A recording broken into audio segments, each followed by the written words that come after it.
Hello, everyone, and welcome to my show. um, Tonight's subject is the kingdom of God within us. If the kingdom of God is within us, where do we go after we die? And this is just kind of a mental discussion.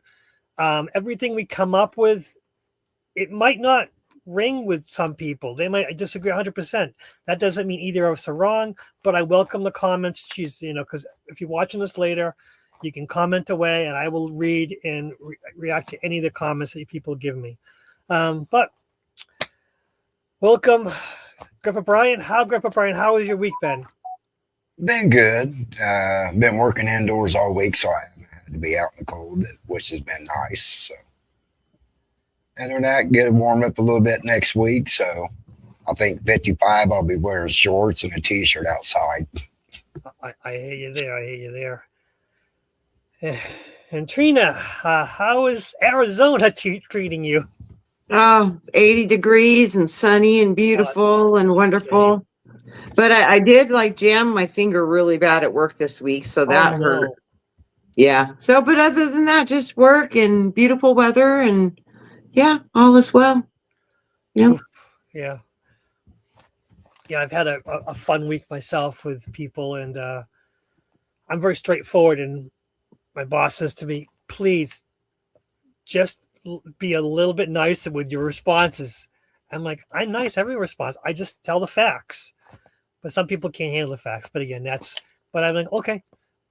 Sometimes it's just easier just to say, yes, I hear what you're saying and I'll work on it, rather than saying, well, that doesn't make any sense because no, you good. I'm okay, and walk away. Because I think bosses like to push their power. And you know what? If they want to push their power, I want to do my job. So have fun. Right. But that's just my week. But more importantly, if the kingdom of God is within us, where do we go after we die? And it's a quick mind thought. But then when I think about my life, I run into ghosts and spirits all the time.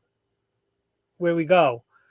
Then I also know that people pass over to the light to go to heaven. If you're punished in hell, there's always there's all these ideas of what happens after we die. And someone was coming to me and asking, if people go to heaven, then how are there spirits here? And I kind of broke it off with the spirits are kind of like either an energy that keeps repeating itself, or if it's a spirit that actually has thought, that knows what it's doing and reacts with you. Most likely they have something that they didn't finish, where part of their spirit might go over to heaven, but the part that didn't finish needs to stay until they see it played out. But again, it's just an idea. No. You got, yeah. So what do you think after we die, Trina? I think that's a real potential. It's still so confusing. It's like spirit and soul, the deciphering between the two of that. And then, you have the third party, which is the observer. So, it's like what part of that can get trapped in a lower material realm? I wonder what part of that is it, or is it, or is it a part of all three? How does that actually even work? So, but I've seen stuff like that too, and a lot of it when I was young. I had lived on some very active properties, and I saw Native Americans, and they were still guarding the land, and they were very angry over land. And I saw teenagers who died in car accidents, and they just kind of didn't seem like they knew where to go. You know what I mean? Like they were just kind of roaming and going through the loop over and over and over again. So I think there's a lot of potentials to that. And I mean, none of us really know, but that's one of the things when I do leave my body, first thing I want to know is soul, spirit, and observer. I need to understand all three. I need to put that back together right now. Yeah. Yeah, who's who in the land of the zoo? And I have gone that what separates spirit from soul, or is it just the same thing with different names? I went around and around and around this, and then yeah, of course the observer, which is another mind thing, with the ego. Yeah. Who is the ego? Is the ego is part of you, so it goes on and on. Mm-hmm. So, Grandpa Brian, what do you think about this? Well, I'm still trying to figure out what kingdom they're talking about in the Bible, because we know that we have the spark of source in us. Mhm. So is that what they're referring to as the kingdom of God, or is it the kingdom of God, the demiurge? So which kingdom are they really actually talking about in the Bible? So depending on which kingdom they're talking about is basically where you're going to go. Yeah.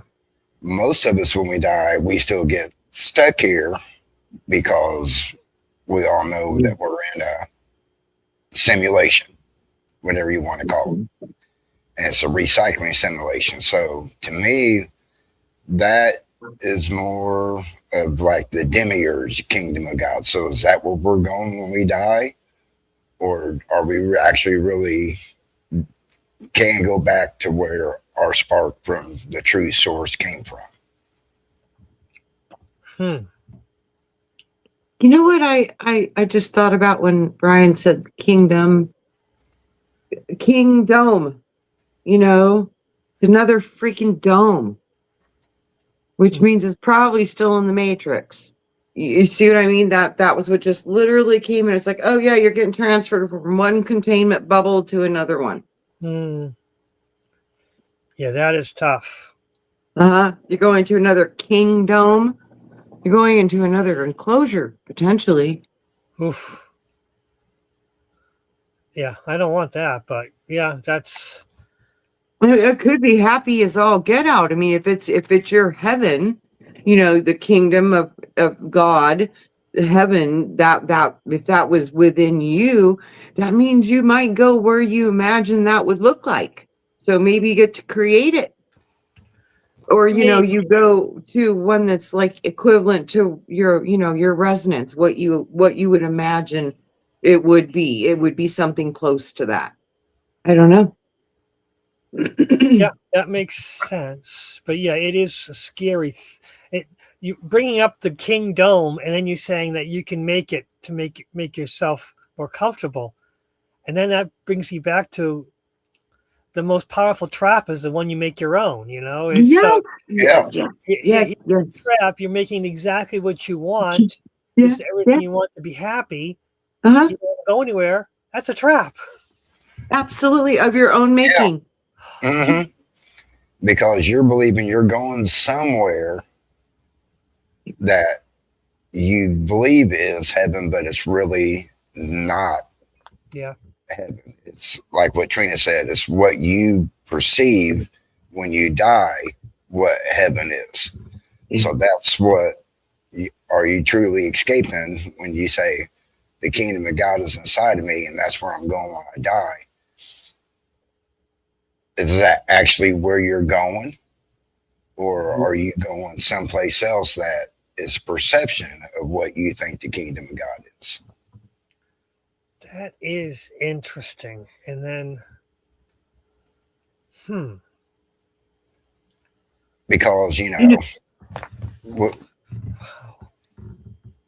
says it so many times in the Bible.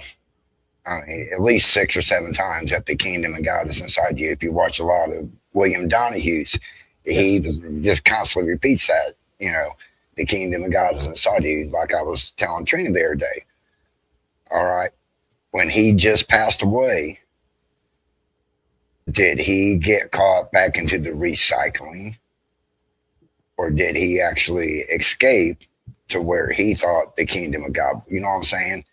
Yeah, yeah, no, that makes sense. That makes sense because I mean we've all heard about the stories of the loved ones being there and pulling them, come to the light, come across the bridge, and whatever symbol they use.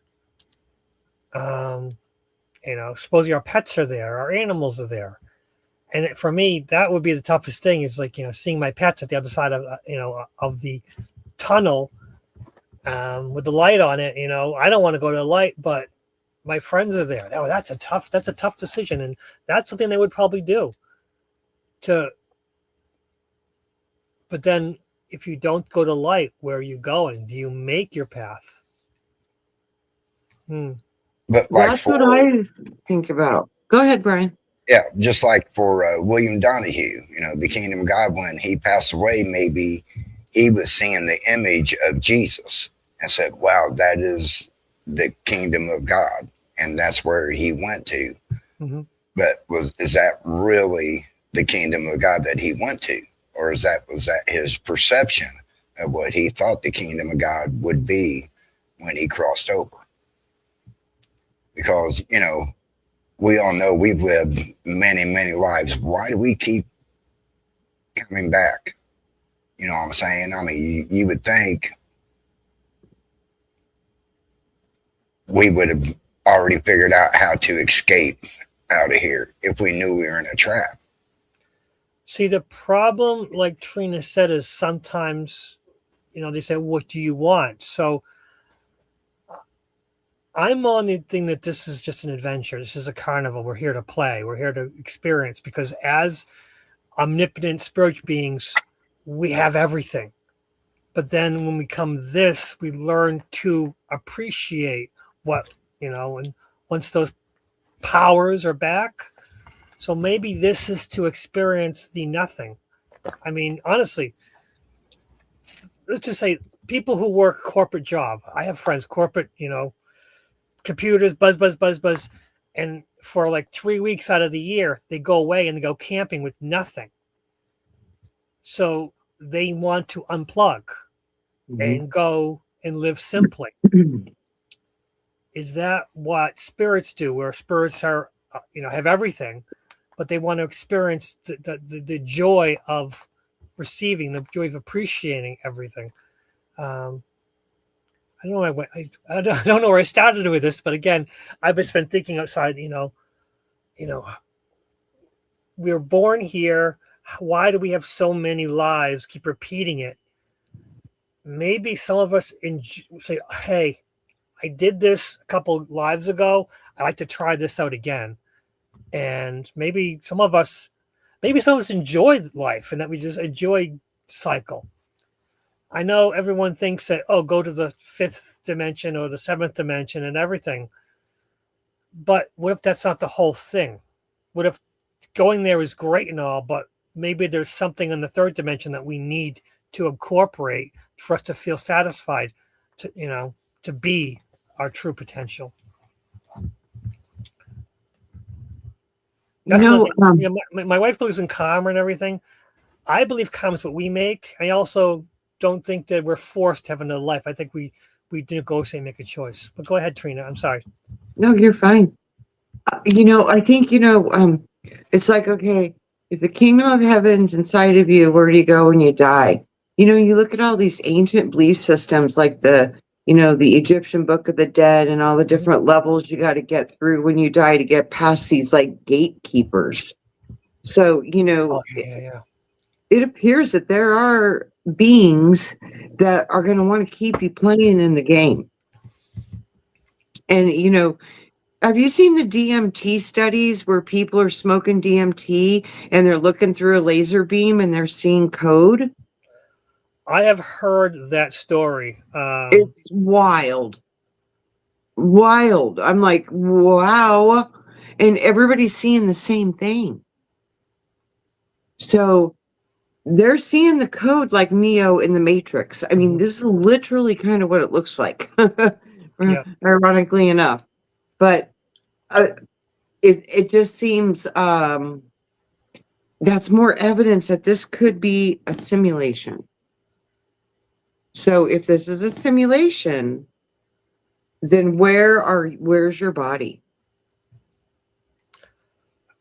Well, if this is a simulation, what if you're connected to a VR headset somewhere? Or what if it's worse? What if we were created? What if by making these YouTube videos and being online they were taking all the information that we put out there, created somebody, and what if we're the creation of something that ended in 2050, and they took all the information from 2050 to 2017 or whatever they could.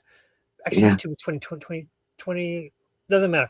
Let's just say take all of history of YouTube and created these sentient beings from the information you get. And what if, see, I've been thinking about that, is what if we're creating our own simulation where everything I do, I record and it puts it out there. So then I said, but what about the people around who don't record? Are they? Totally, no, they all do, because that would be like the whole concept of the Akashic records. Oh yeah. So you're like spot on with that. And I think you're right. I think we have our own individual libraries, but we're also experiencing and recording in the collective simultaneously. So I think you're something to that. And that could be like spot on. You know what always, I mean, I would love y'all to help me figure this. I've been trying to figure it out for years. You know, I had that vision of cutting myself out of the serpent. Yeah.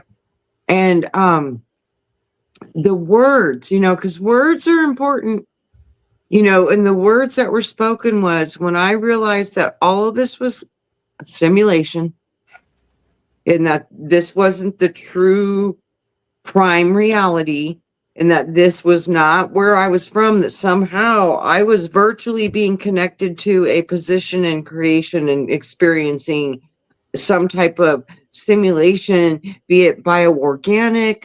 You know, I don't know exactly how this whole thing would work, but it definitely seems like we are in a simulation.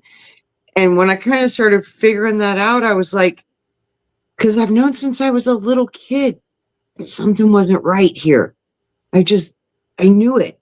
I knew it. I mean, I knew it. I'm like, just blow this place up. It's broken, you know, when I'm like 3, you know, I'm like, it's just broken. You know, I knew it was just, there was a lot of stuff here. Obviously that I didn't come from a place that had any of this darkness and letting babies starve and stuff. I mean, it was flipping me out. But the words were, when I figured all that out, and I'm like, I'm done. I ain't coming back here. I know this is crap. I see you. You know, then I had that vision. And the words were, my child, you have cut yourself. No, my child, you now have been set free from the watery grave of which you slept. And then he said, my child, you now have been set free from the bondage of the serpent. So it's like, okay, watery grave. Okay, where am I sleeping in the water? Well, unless you can breathe underwater, the top, you'd be up to near the top. You know, they say there's underground bases.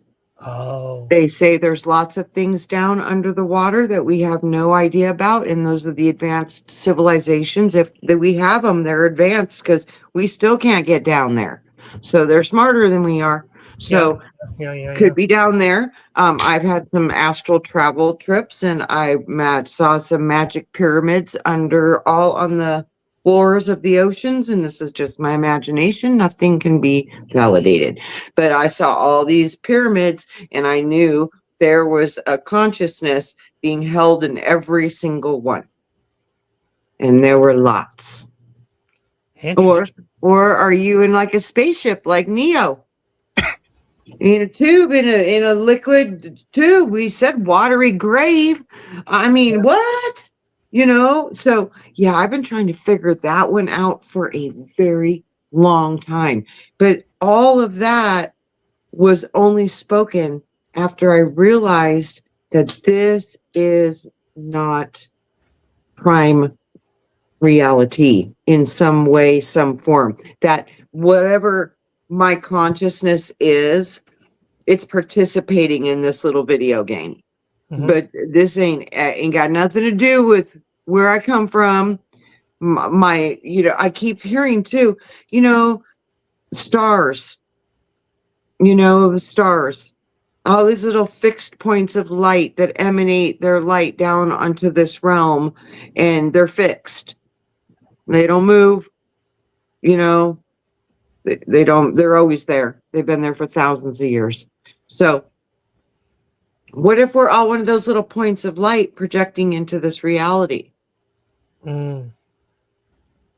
And you're a star. Like one of those is you, and that's your light beam that's connecting to your little body down here and your little blue diamond thing that we can't see, which is the real you, which is programming in the brain and making the whole body complex work. Because before I ever saw Sims, the game, but they got the little blue diamonds running over their head. Yes. I kept seeing something like that. And I kept seeing that we had we had intelligence in our body that was like a computer. I kept seeing that. I kept seeing it over and over and over again when I was doing energy work and healing work. I kept seeing technology. And I was like, man, what? And then when I was 16, I was hearing people talking robot. And I didn't know what was going on with that. So I've been getting these little hits my whole life, starting from my teenage years when none of this was even, no way. That's 1982, 83. There's no way, whatever. How is that even possible? So I've been getting these hits for a long time, and now it's all kind of making sense. But, it didn't 35 years ago. So there's something to this with laser beams now can see the code moving through our walls and our hands and all this different stuff. And, I'm hearing people turn into robots when I'm a kid and all this advanced technology. I wonder if we are already one of the, created artificial intelligences that can take on different spirits to have a human experience. That was like in that movie that I watched last night. It just kept coming at my feed, and I was like, all right, I need to watch this. It's called The 13th Floor. And they created a virtual reality where all the characters in there actually evolved. They thought for themselves, they had relationships, sex, ate, drank, and all that. Yep. Well, when the older gentleman went into that virtual reality, he figured out that where he came from, he was also in virtual reality. So you had a virtual reality inside of a virtual reality. Very fascinating movie to see that. And that they had that simulations that, a simulation here, and then they created a simulation, and maybe it went on again, another simulation.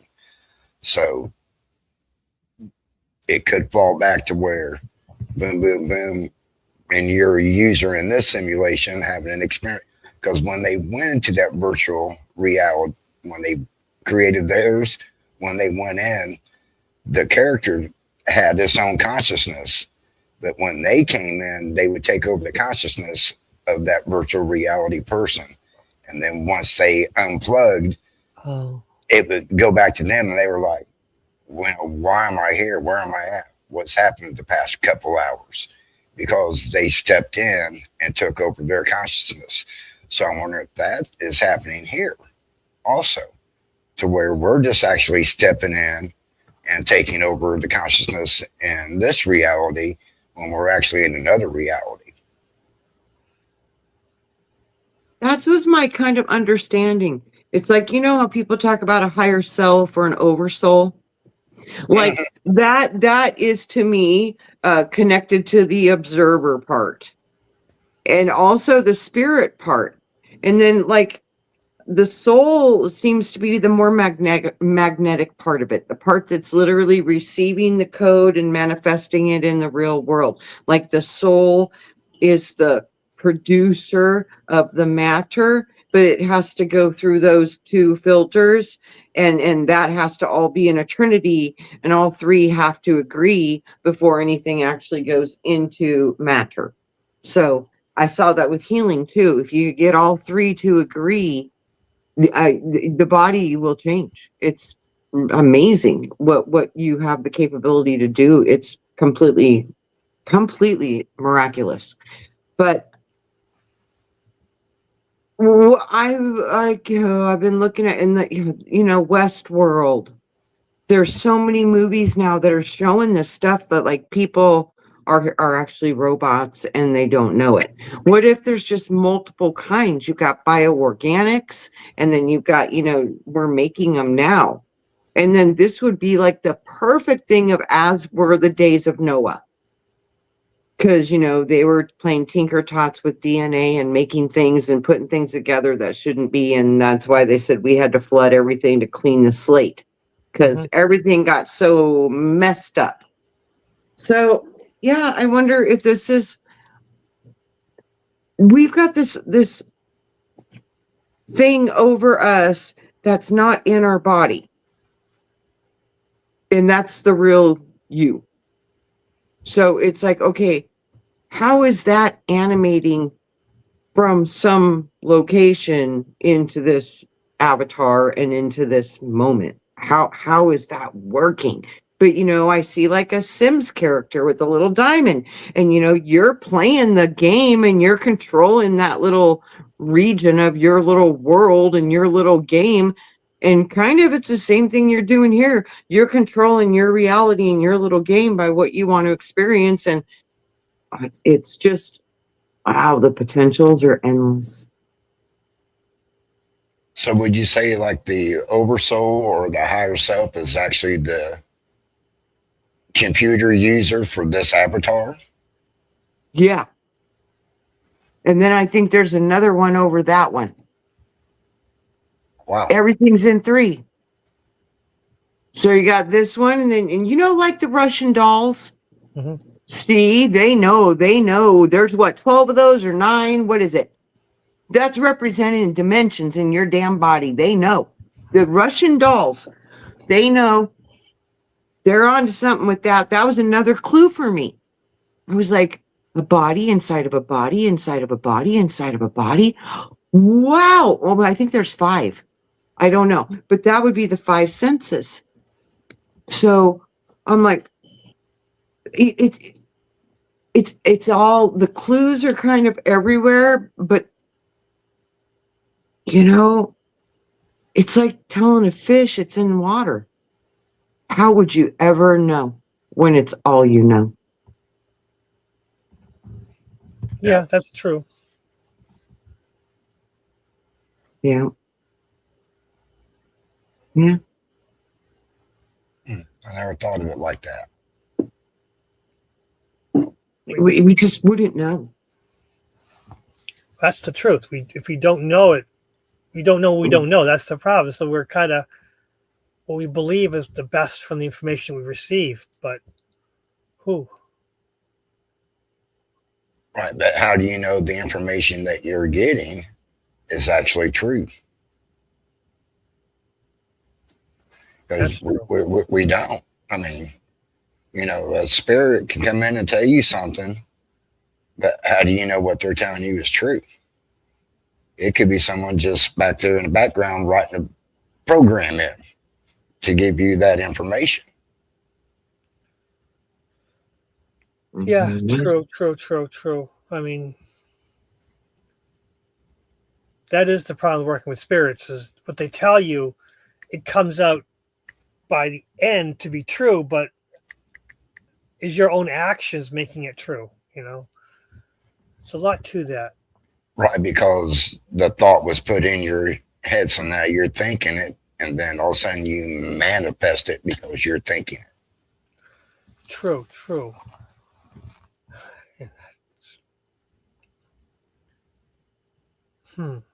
Sorry. I mean, Oh, that's all right. You went a little sideways, but hey, you're back. Mm-hmm. No, but it all goes to know where we're going to be. We have to know where we are right now, and all this information tells us we really don't know where we are right now. And the only thing we know is that we passed. We're just not going to be here anymore, but we kind of are. Oh boy. That's another, like, a part of the thing. It's like when I get to that place and I'm like, but there is no tomorrow. There is no yesterday. There's only now. So wherever you're at is always where you're going to be. It don't matter. You're always going to be with yourself wherever you go and whatever it doesn't matter if you lose your body. You're still going to be consciousness that is somehow aware of self, of you. You will somehow, you still get that. I mean, and it's like, okay, how would you get out of a simulation, potentially too, if you've been anchored through science into a magnetic grid that's keeping you bound to it through magnetic property? How would you get through that? And you know what I instantly saw? Fire. Fire. Yeah, fire. Purifies all of it. No anchors, no hooks, no technology, none of it. None of it can make it through that. None of it. Yeah, God is a holy fire, a purifying fire.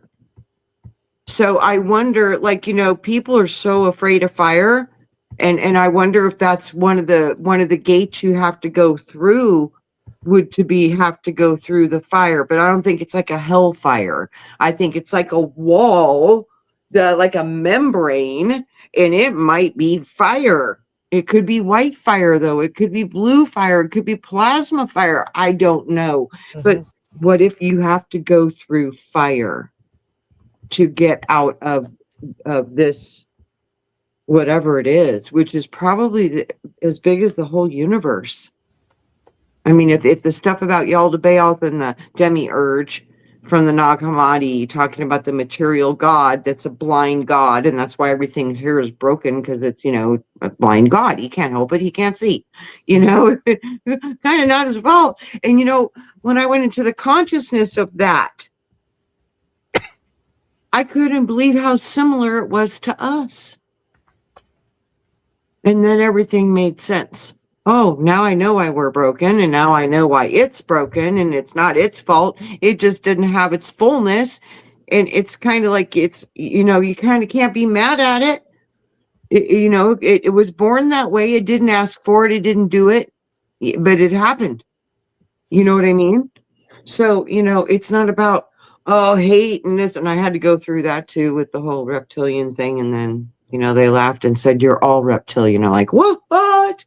They're like, even part of your brain is named reptilian cortex. Come on. Your glands are serpent. I was like, they're like, you have skin, it sheds, just not the same as a snake. You have eggs, you just don't lay them. You give live birth. But they're like, you are already so much of that, and you just don't even know. That's why they call it the zodiac, a zoodial, and most of it's animals. We are part of an animal kingdom here, and Earth is nature and animals, and we are part of that, because when you're in a flesh body, it's basically an animal body. I think many animals and many aliens have contributed to this little body we run around in right now. And I think we're probably part of the people that built them. Because everything's happening now. We might have been the builders of these bodies in Atlantis. Wow.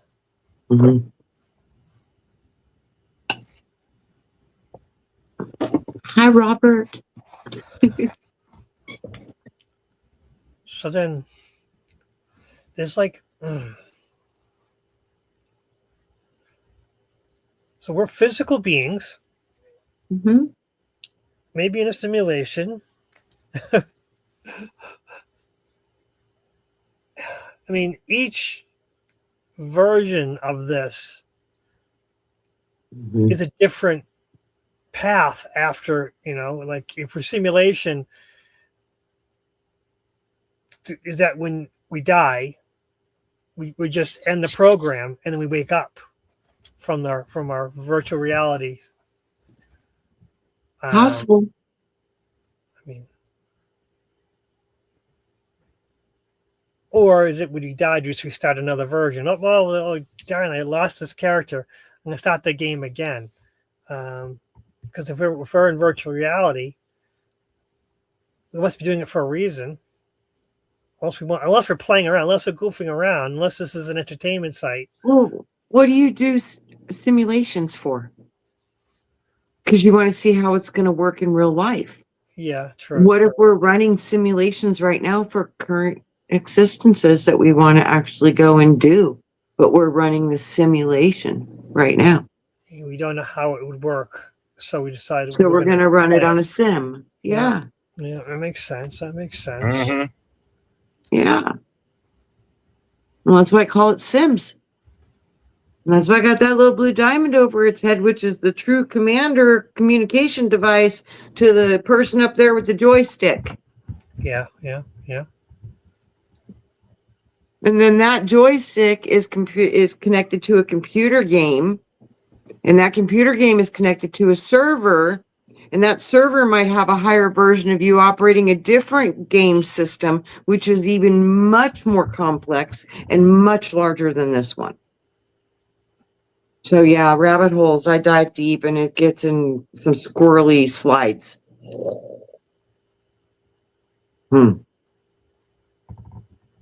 Yeah. Anything that we could think of probably already has been done. So.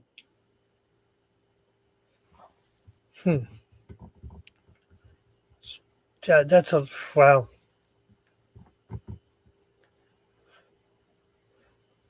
Yeah. It's kind of making me think of games like Call of Duty and Halo, where when you die, you go to a spot and it's respawn and you come back to life. Yeah. So maybe that's why our past lives, and so we just keep respawning. When we die. Yeah. How do you not respond? And how do you get out of the game and get back into the consciousness of the one that's got the joystick? And then how do you get past the next frame? Because, another thing I kept hearing for years and years and years, and I still can't really make a whole lot of sense of it, but it was back into where they kept showing me the power of the Trinity. Because in matter, Trinity is present in every single thing. 6 neutrons, 6 electrons, 6 protons. That's what makes up our material world, matter. So when you look at the Trinity of everything, when I'm looking at, okay, this is a body, and then they're showing me, this is the on the game. And then I got the controller person with the joystick. But then above that, we have like the grand architect that built the game. Okay. So Yep. Those are your 3 positions. The architect might be the observer. So I was seeing it in that way. And then they showed me, they're like, you're in a spaceship inside of a spaceship inside of a spaceship. I was like, oh, what? Yeah. And then they showed me you're inside of a dome, inside of a dome, inside of a dome. And you're a cell inside of a cell, inside of a cell. They kept showing me macro, micro. And then, so if you think about the 3, you've got, solar system, universe, cosmos. So everything's in 3s, but I don't know how big it goes. It could go planet, solar system, and then stop at universe. I don't know. But I know that there's like 3 layers of containment that you are in your own consciousness that is helping you play this game right now. And it is attached to this simulation that knows how to play with matter and organic stuff. But literally, matter's 90% empty space, and it's a freaking wave when we're not looking at it. Mm-hmm. And it snaps into particle mode, into matter when you look at it. So nothing's real until you see it. True. So are we just spinning our wheels in the simulation then, thinking that when we pass that we're going to go to the kingdom of heaven? What if that's just, you can do that. You can do that in the game. You can create that if you want to. That's the thing. I really do. I think we really can do a lot of things that we don't know. And I really do think that a lot of these things are people have created those out of consensus. Because just like a thought form, When enough people know about something or think about something, it will manifest because a lot of people have an awareness of it. They can see it. And as soon as you see it, you make it real. Everything's delayed in matter, but when you're up in the higher realms, it's instantaneously. So we just have a big ass time buffer here. And what if too, I always think, I wonder if the fall had to do with falling into time. Because I bet you before the fall, there wasn't any time. Because remember, they separated into days and day and night. That's time. So that's what happened when we fell. We got fall into time. Well, who runs time? Kronos, Saturn. Who's the Saturn? The Satan? Really? So yeah, time could be the nemesis for all of the fall. Because we fell into time. Well, I think time actually is what gives legitimacy to living this life. Because if there was no time, would we exist in this reality? Yeah. Well, yeah, because there's existence beyond time. Absolutely, I know that. I've seen it. And many people have reported that of being very conscious in a place that was of no time. They're like, I can't tell you how long I was there because there's no concept of time. It does not exist. So I do see, and even like the cartoon of the kids with the dinosaurs, The Land Before Time. Mm-hmm. See, and when God separated the day and the night, that was the introduction to time. And that probably was the introduction to death. If without time, you can't have entropy. Without entropy, you don't experience death. So the fall could be directly associated to being captured in time. Mm-hmm.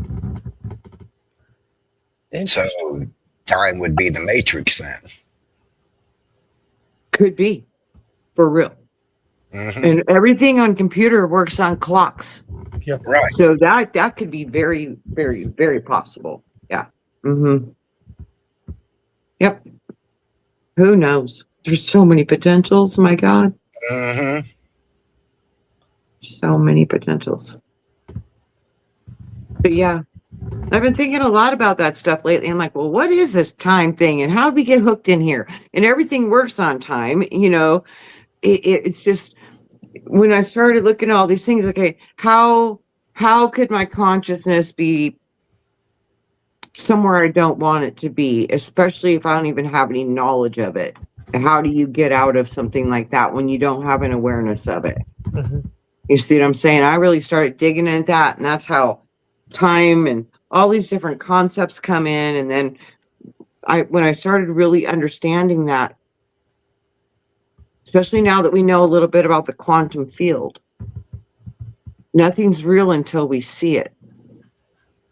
When we choose. So nothing's real until we create it. We have to observe it. Wow. Observe it. Yeah. Nothing's real until you see it. I mean, excluding blind people, of course, they can see with other abilities, but they can still see it in their mind. They have some type of concept of their creating. And yeah, they're still connecting to this realm, even without eyes. But, the all-seeing eye, all the symbology of the eye, that's why they're doing that. Because nothing's real until you look at it. And we are the ones that snap the wave into a particle. We're the manifestors. It's us. Mm-hmm. So we could make this thing whatever we wanted to if we would figure it out. For real. Well, yeah, I agree. But we also have to get together and work together to do it. And for some reason, we're the worst. I even think it's about that because nobody's going to do it the same. And I think that's where the problem lies. I think it's like, you do you, boo. Create the best world you can. I'm going to create the best world I can. We're all going to do it our own different ways. And the only thing maybe we could agree on is just time. Like what time to do it, or a couple different times so people could go with their flow, especially if they're in Australia and shit like that. Right, Right. So, but that's a thing that they told me. I said, well, how do you get people to heal the water? Because they always told me to heal the water. You want to heal the world? Heal the water. Done. because it recodes the entire matrix Yeah. like that. So, I mean, and it's so simple, but we still don't get our shit together and do it. Mm-hmm. And like, I think 200 people like affect more than 80,000 people. That's how strong we are when we do the work we're supposed to do. And that's, I mean, I think that the humans get into trouble because they want to fight over the details. Yeah. And that's why you can't put a lot of details in it and you can't tell people how to do it. They need to find their own way and just have a common intention. We're going to work on healing the water and sending gratitude and love to the water today. That's it. Okay, today we're going to work on bringing rain in healthy balance to the planet where it needs to go in controlled safety, just making sure, because we don't want to make Noah's flood, so just these ideas that will all support the world we're living in. But you can't really go with politics. You're gonna have to go really big. Let's heal the water, let's heal the ocean, let's heal disease, whatever you want to work on. But it's got to be something big, and you can't give details because people will fight over the details, and the details are what destroy you. That's why they say the devil's in the details. That's the dividing line, is when everybody's like, oh, I got to do it my way. It's like, no, everybody's got to do it their own way, because that's why you're all unique and beautiful. And those differences are the most beautiful part of that grand architect designing, is coming from all the different perspectives of all of our different eyes and all of our different visions, giving the architect the ability to pull all that together and make something better than we ever even could fathom. But all of our input and intention just in one way, one direction, big bulk direction, like heal water, I think you're going to get a lot more accomplished if we try to go at things like that. Oh, I agree. And that's the thing. It's just, I guess, giving people the end result and how they get there is their own path. So Yeah. we're all going to work together at the same time to envision healing the water, that kind of thing. But it would just involve everyone. Okay, you promised to do it your time. It was 10 a.m., whatever you're going to do it. Everyone at the same time, 10 a.m., and then just focus on it. That's doable, but we just had the people who Yeah. That's the thing. It's like one of those things where you just say, don't say you're going to do it and not do it, and then feel bad and not tell us you're not going to do it. Just either do it or don't do it. If everyone's going to do it, we're going to do it. And you don't have to do it. That's the thing. That's the thing about people. Sometimes, oh, yeah, I'll do it, because they want to be part of the group, but they really don't want to do it. That happens too often. Right. So we just need people That's what I mean, honest. too. Yeah, no accountability. You just do it if it's in your heart, do what works for you. But I really do. I think these little just acts of, because I don't care what anybody says. I've been parts of those big consciousness meditation things, and what we've stopped hurricanes and done weird stuff. I mean, it literally, this is measurable. I mean, it's measurable when people focus on peace in a place that's filled with war. The war settles down. The violence settles down. I mean, it's proven over and over and over again. We just got to figure out a way to start getting, because I don't think you need a whole bunch too. Even if we have smaller groups, just doing it periodically over. And I know a lot of people are doing it. So the more that adds to this, the more momentum. And, I'm pretty sure this is why they keep saying what's getting ready to take place can't be stopped. And I don't think it's because we're going to be in a bad place. I think it's going to be the ending of one way and the beginning of a new way. But I think it's going to be the beginning of a better system than we've ever had on the planet. But it's going to be different. That's everything I see. Each version of the future all indicates that things are going to be better, even though they might seem to be worse. The economy falls apart. But people at that point are more willing to work together. They're forced to work together. Corporations can't function without money, but little societies can, working together. Yeah. Yeah. And that's what I think that's the problem, is that all the doom and gloom, all the fear, it's going to happen. It sounds bad, but in the end, it's going to be great. But that is hard to explain, that when things going to be bad, it's actually going to be good, when people so focused on their day-to-day life, this now, and they're afraid of losing it. But once you lose it, you're so much better for losing it. Mm-hmm. It happens a lot in life, that you don't know how much you appreciate something till you lost it, and then how much better you are from losing it. And that happens a lot in life. Absolutely. Yeah. Yeah, you said something about the economy. A couple weeks ago, I had to have my oil changed. I was overdue. And so I dropped my vehicle off of my mechanics, said, hey, I need my oil changed. I'll be back in a couple hours. Well, when I went back there, he was like, hey, I need some work done. So I tell you what, you do this little bit of work that I need done, and then that'll take care of your oil change. And I looked at him and I said, man, I love the barter system. He's like, so do I. And that's what we need to kind of start. If the economy does crash, that's something that we need to do with each other is, okay, I have a service. I can do this for you. Can you do this for me? And I think people are going to have to start doing that, where, you have a talent to do something. I can do this for you. And you have a talent that I need done, and you can do this for me. And we just call it even, and we can both go our separate ways. Yep. That's a good society for everyone. I mean, nothing to steal, everyone posts, and that's the thing. Crime is got to go down, because if you're a criminal, you're going to get knocked out by the society, because there's no free rides here.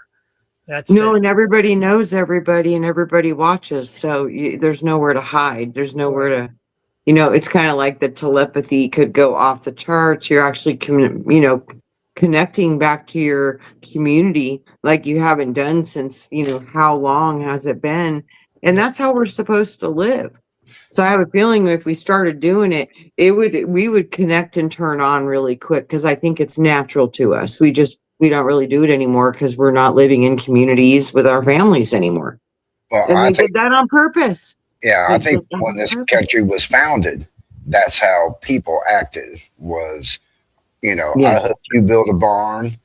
You have some vegetables and livestock. You gave me some food. I helped you build what you need built. I think back in the early 1800s, people probably did that with each other in small communities. Look at the Amish, perfect example.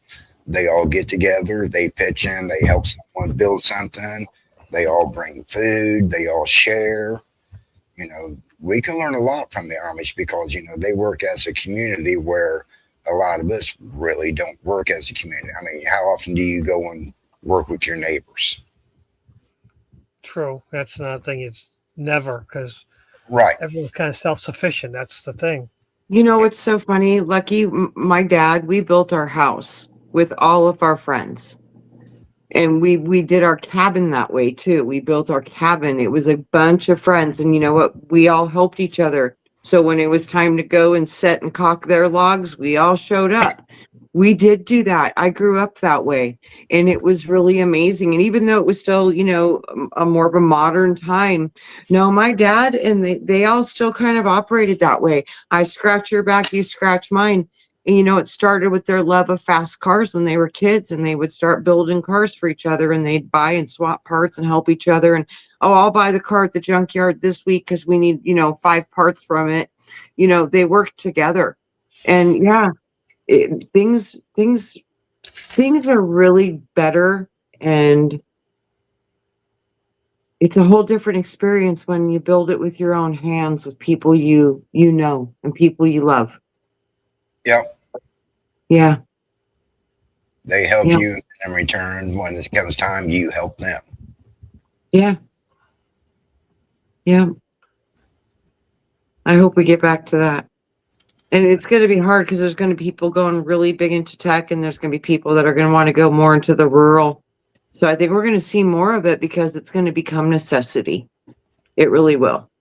We could see to where, people in the country aren't allowed to go into the city, and the people in the cities aren't allowed to go out into the country. So you're going to have a division there. Did you hear that they just passed, I think it's in the UK, that there's a couple places now that you cannot leave the city for, you get a 100-day pass where you can do it 100 days. If you exceed that, they'll fine you, I think 150 pounds or something. And then if you live in the city, you can't leave either. So like people can't go in. The people that want to go in, they only get like 6 days. And then the people that want to go back and forth out, they only get 100 times or something. And then they said they're going to shorten that. But no, they're already starting this stuff. It's already starting in the UK. Wow, I didn't know that. I think it was just a couple days ago or yesterday. I heard that. So that was brand new to me too. I was like, what? They were like, yeah, they're going to start that too. They're getting ready to implement it. I was like, oh my goodness. Wow. Mm-hmm. And I'm sure you will see a lot of people move out of the city and into the country. And I'm sure that you're going to see some people that's in the country will want to move to the city. Right. Yeah. But I think the flux of people, you'll have more that would want to get out of the city, because I think if you're in the city, it's going to be more about a control thing, and they're going to control every aspect of your life. Where in the country, you'll kind of be more freedom because you're not going to have them right over the top of you. Yeah, but you won't have access to any of the stuff. So, getting supplies and stuff like that, people that really do seriously decide to do this, they need to invest in 3D printers and stuff like that, because you're going to need to make your own parts, your own tools. There's going to be a lot potentially to it. And most of the younger generations, there's no way they're going to hang with this. So we might be losing a lot of the younger generations, which means there won't be anybody to help take care of us when we eventually get to that time. We'll be kind of on our own or taking care of each other, because things, but kids are starting to have kids again. So I'm seeing a kind of a turnaround with this. So I'm seeing that turnaround, which is good because I haven't seen it in a while, but I'm seeing a little bit of a shift with that. So that's good news. Yeah. Yeah. Like I said, that we're going to have all this back and forth, infertility. Now people want kids. They won't be able to have kids. It's all this stuff. It's like ping ponging off of each other. It's like, woo, boo, boo, boo. Which way is it going to land? Where are you going to go? Only time will tell. And that's what we look at. What are we going to look at? That's what's going to manifest. Mm-hmm. Yeah.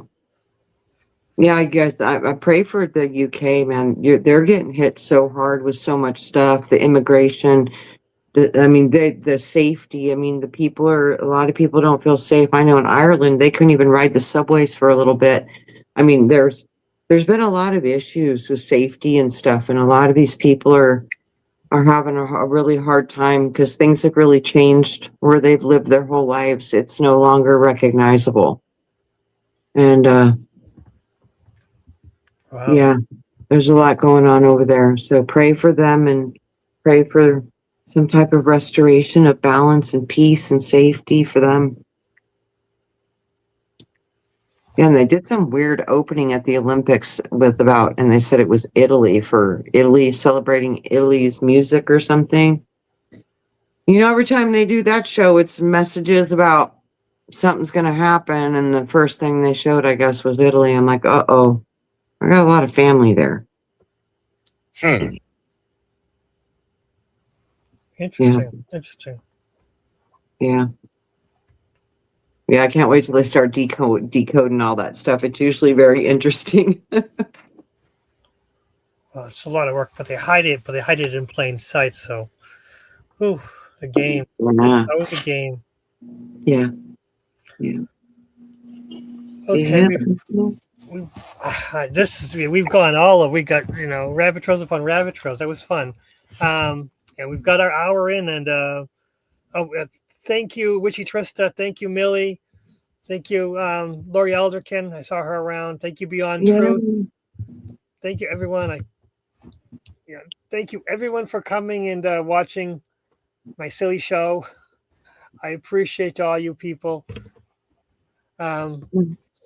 It's always interesting, and again, anyone watching this, if you have anything that you critique or ideas, because we've gone all over the place, and again, it's about expressing ideas and concepts, and I'm willing to hear anyone's concept, and it's, and we don't think we're right or that we know it, because we don't. Yeah, we're just trying to figure it out. We're trying to figure it out. We're exploring the potentials of consciousness. And what happens when we drop our body, what happens to our consciousness, and how do we navigate through that as best as we can? That's the truth. That's the truth in the end. Mm-hmm. That's perfect summing up. That's perfect. Exactly. It's a perfect summing up for the show. Anything else, Grandpa Brian? I'm just curious what happens beyond this reality. Whether I am going to the kingdom of God or if I'm going into another simulation. We just don't know. Right. I got that question too, Brian. I'm with you. We could sail on that ship for a while, I'm sure. Mm-hmm. All right. So have a great week, everybody. Thank you all for coming. Milky Way Soul Tribe is going to be on in another hour. I forget I think it was the King of American Deception or something like that. But Robert's always got something interesting. So have a great weekend, everyone. Have a great week. Stay warm and dry in this crazy weather. And what's next?